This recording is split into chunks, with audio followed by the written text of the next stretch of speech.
Okay, this is going to be a tough conversation, but it's one we absolutely need to have. We're about to look at some documented moments in history where the lines of warfare were crossed. And just to be clear, this isn't about opinions or politics. We're going to look directly at the historical record to try and understand these incredibly complex and painful events. So that brings us to a really central, kind of haunting question that frames this whole explainer. In the chaos and heat of conflict, where exactly is the line between a combatant and a civilian? Because the stories we're about to dive into, they show what happens when that line doesn't just get blurry, but gets completely erased. All right, let's start on the ground with some infamous events where soldiers turned their weapons on unarmed people. We're basically looking at the anatomy of a massacre, a moment where that critical distinction between combatant and civilian was just tragically, completely lost.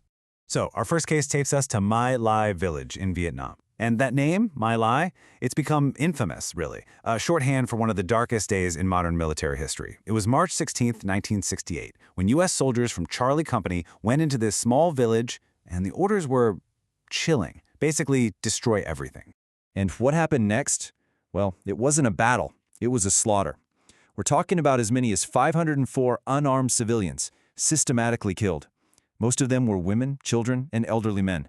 Entire families were just wiped out in their own homes.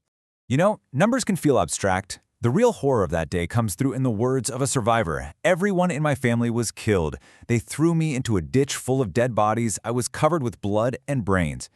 I mean, can you even imagine? It's a brutal reminder that behind every single one of those numbers, there's a human story.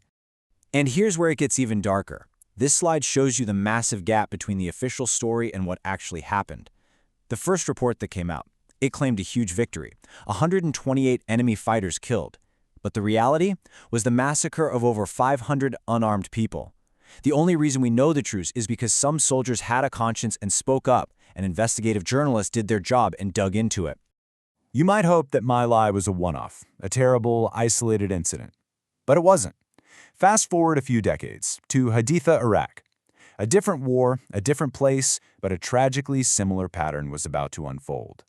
So what happened was, a roadside bomb went off, and in the aftermath, U.S. Marines killed 24 unarmed Iraqi civilians in their homes.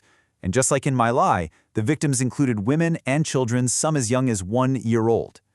The initial story? A complete fabrication. They claimed it was a firefight. And again, the truth only came out because of an Iraqi human rights worker and a persistent reporter from Time magazine. Okay, so far we've talked about events that happened on the ground.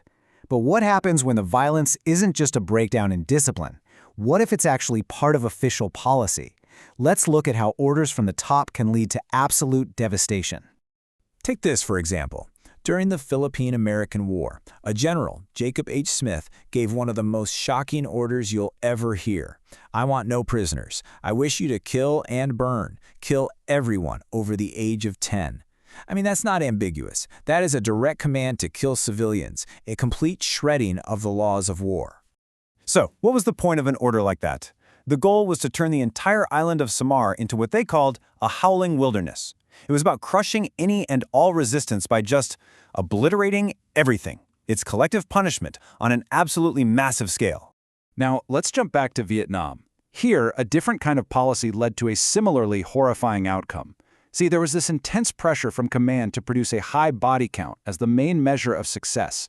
And that created this really dangerous incentive for soldiers to kill, sometimes without asking if the person was a combatant or just a civilian in the wrong place.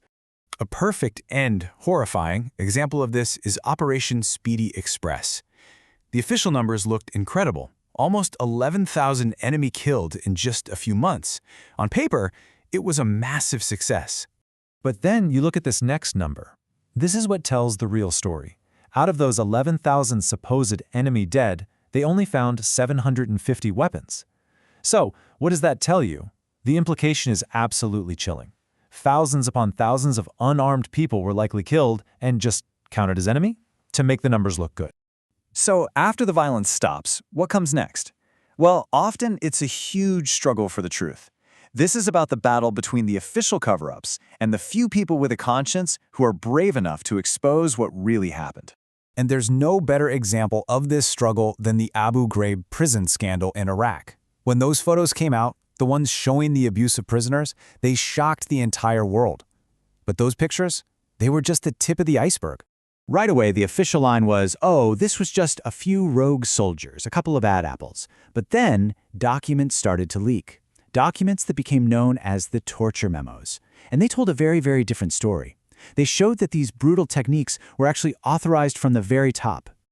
So what exactly were these torture memos? Well, they were these legal documents that basically made the argument that the Geneva Conventions, the rules of war, didn't apply to terrorism suspects, and they greenlit what they called enhanced interrogation techniques. That's just a sanitized phrase for things that many people would, without hesitation, call torture. Okay, so the truth comes out. But then what? What about justice? Is anyone ever held accountable for these things? That's what we're going to look at now. The Nisour Square massacre is a really tough one to look at. Basically, private military contractors from Blackwater opened fire in a busy square in Baghdad and killed 17 unarmed civilians. After a really long legal fight, 4 of them were convicted. 1 even got a life sentence. It looked like, finally, some accountability. But then in 2020, all 4 of them were given presidential pardons, just sent home. Which leaves you wondering, what does justice even mean? And when you look at it all together, this chart really lays it out. Whether you're looking at My Lai, Haditha, or Nisour Square, you see the same troubling pattern again and again. You have a bunch of initial charges, then very few convictions, and the punishments that are handed out are shockingly light. What the data really shows is that when it comes to these kinds of atrocities, real, meaningful accountability is incredibly rare. It's the exception, not the rule. So it all boils down to this recurring and frankly heartbreaking cycle we've seen over and over again. First, there's the atrocity. Then comes the denial. Then a long investigation, and then at the end of it all, impunity. The people responsible often just walk away. It's a pattern that really makes you question the whole system of justice in wartime. You know, there's a quote from way back in 1918 that just hits the nail on the head here. The first casualty when war comes is truth. And that's exactly what we've seen in every case we've looked at. In the fog of war, the truth is often the very first thing to die, sacrificed for a victory or to avoid a political scandal. So all of this leaves us with a really big, really difficult question. And it's not about pointing fingers or assigning blame, it's about understanding. How does any nation square its own ideals of freedom and justice, with the darkest, most painful chapters of its own history? How do we actually learn from these terrible moments to make sure they never, ever happen again? That's something we all have to think about.